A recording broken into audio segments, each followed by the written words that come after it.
Hello everyone, it's Robin Dudley House, the Artsy Bohemian. Today we are on day 24 of the 30 in 30 days challenge. I'm going to be superimposing these adorable images onto a page with some rubber stamping in the background. These are from Red Lead.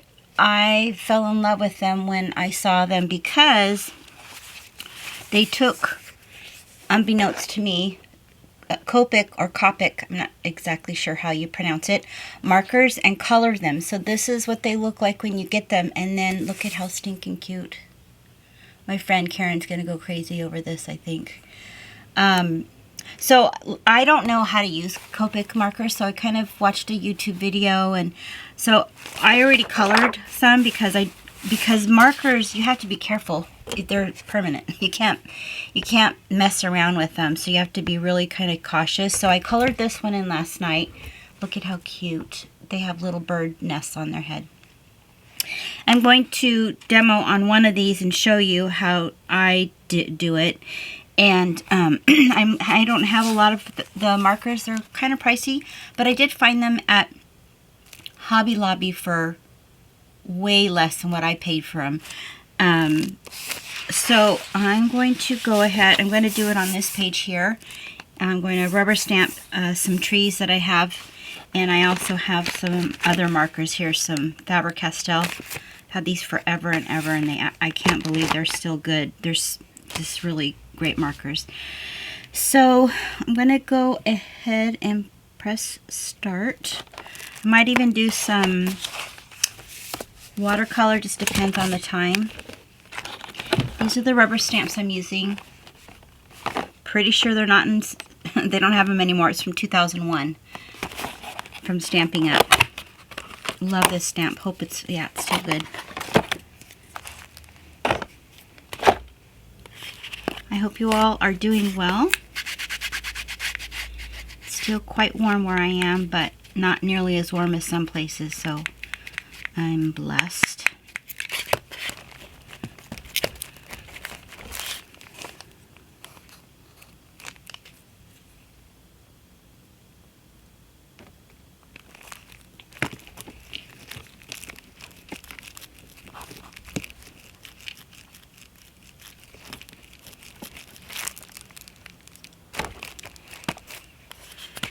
I'll do some in black too.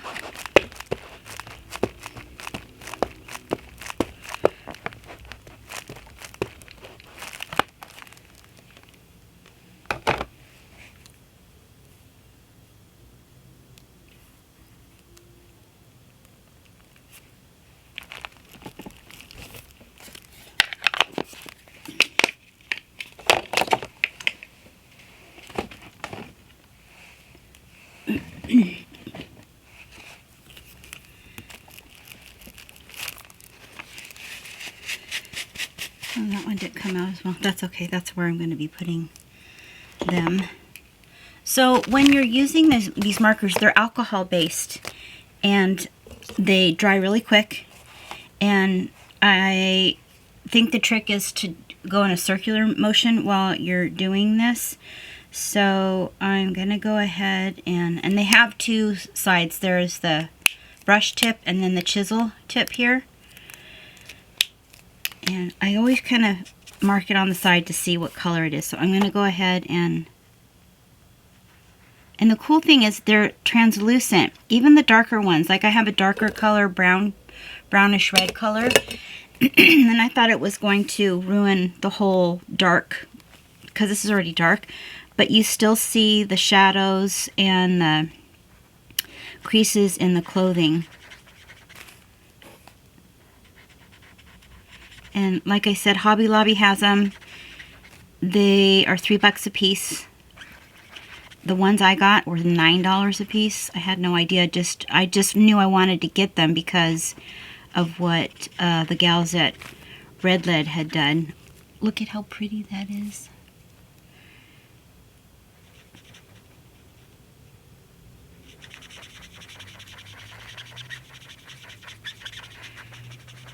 And then if you want, you can go back in after it's dry and then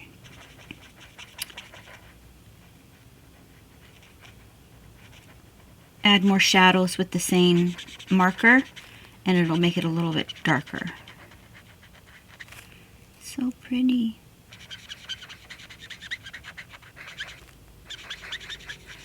So it kind of went out of the line, but oh, and the other thing you need to do is have something underneath because it goes right through the paper. See that?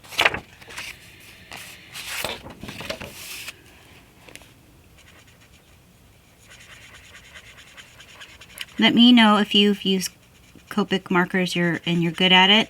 If you have any tips down below in the comments.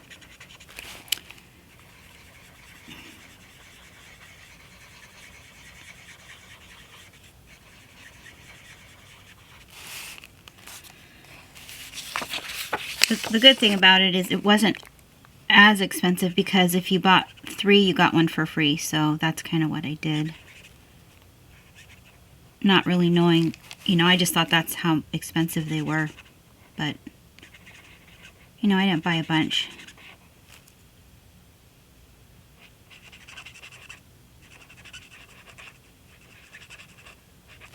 So pretty.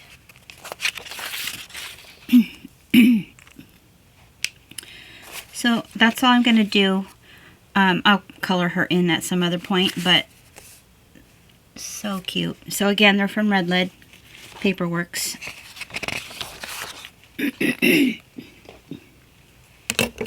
So I'm going to go ahead and cut these cuties out.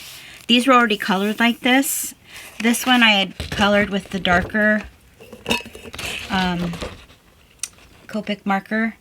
And they don't have color codes, colors on them. They're from Japan, which of course they are. They're so amazing. They just have numbers on them. And apparently, this one's, oh, I guess they do. This one's Copper. Moon White is the one that I just used on the girl. Pale Olive. These are the ones I bought.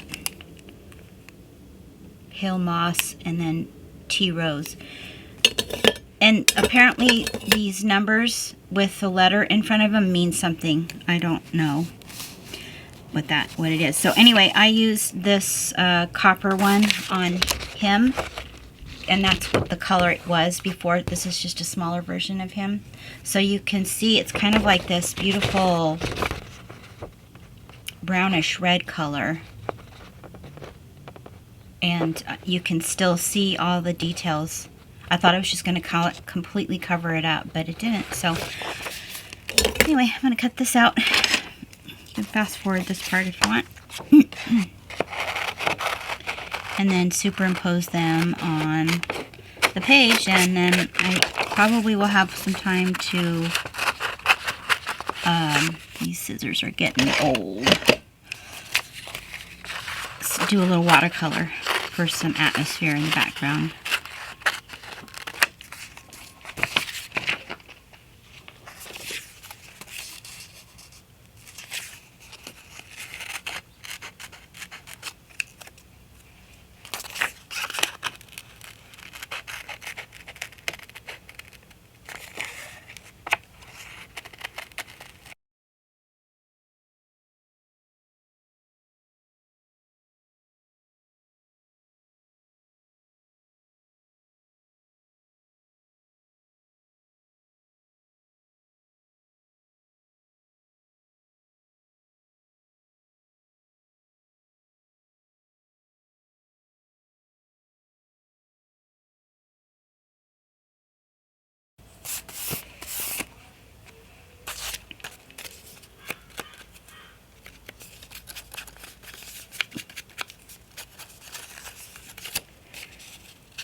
Oopsie.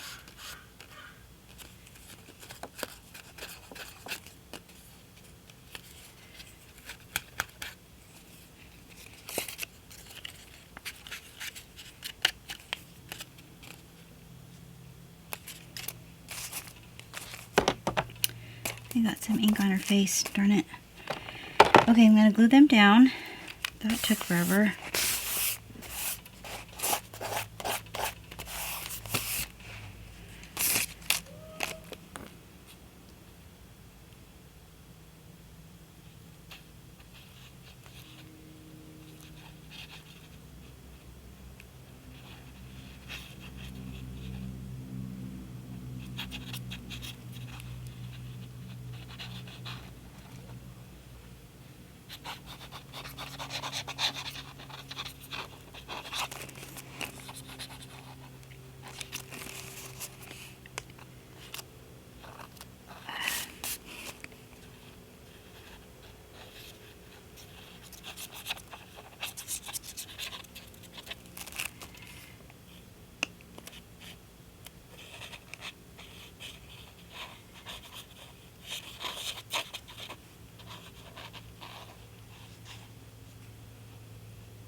Cute.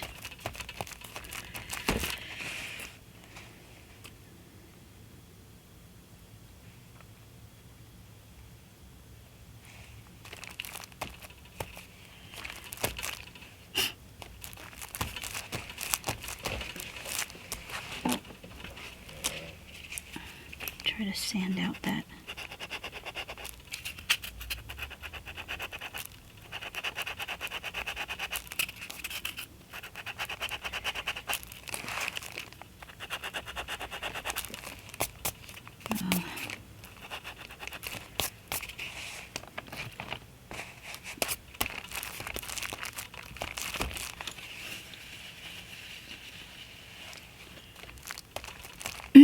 How cute that is. Okay, I'm going to do a little bit of watercolor and then call it done.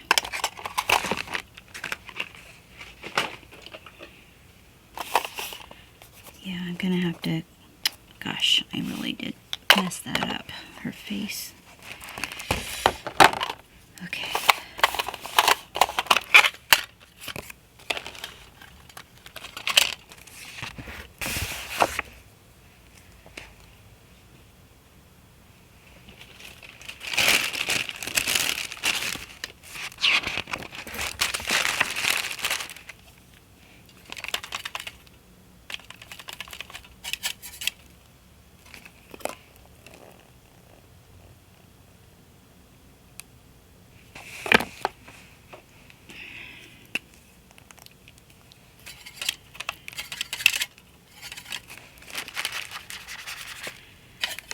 Let's do some blue sky like we did the other day. Could always superimpose some birds or butterflies or whatever. I don't know if I'll have time for that though. Let's see what we are doing. Oh, we still have 10 minutes. Well, 9 minutes.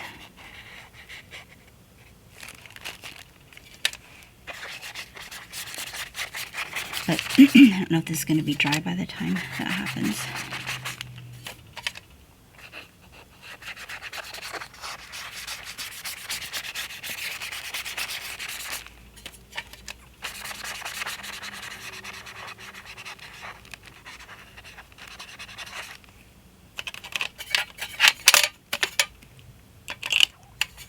Oops, I don't want purple. Blue, yeah.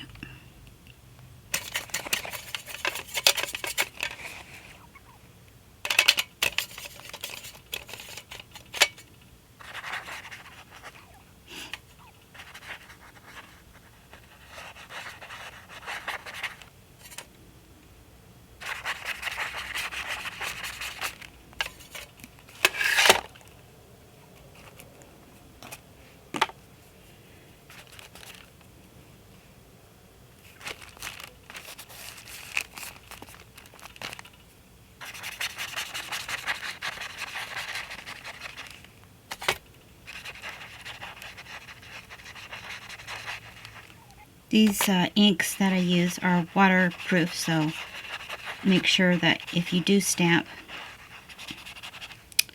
they're waterproof. It's waterproof ink if you're going to go over it with watercolors.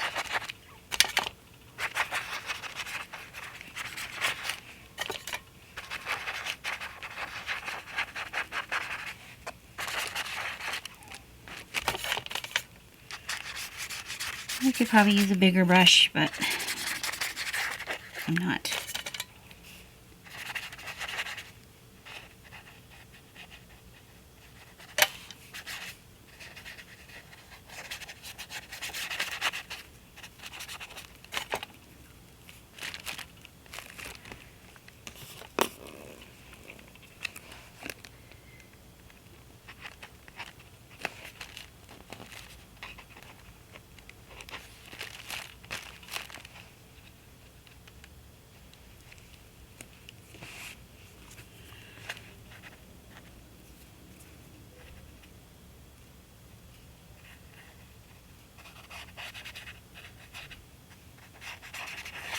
So you can always watercolor first and do it that way.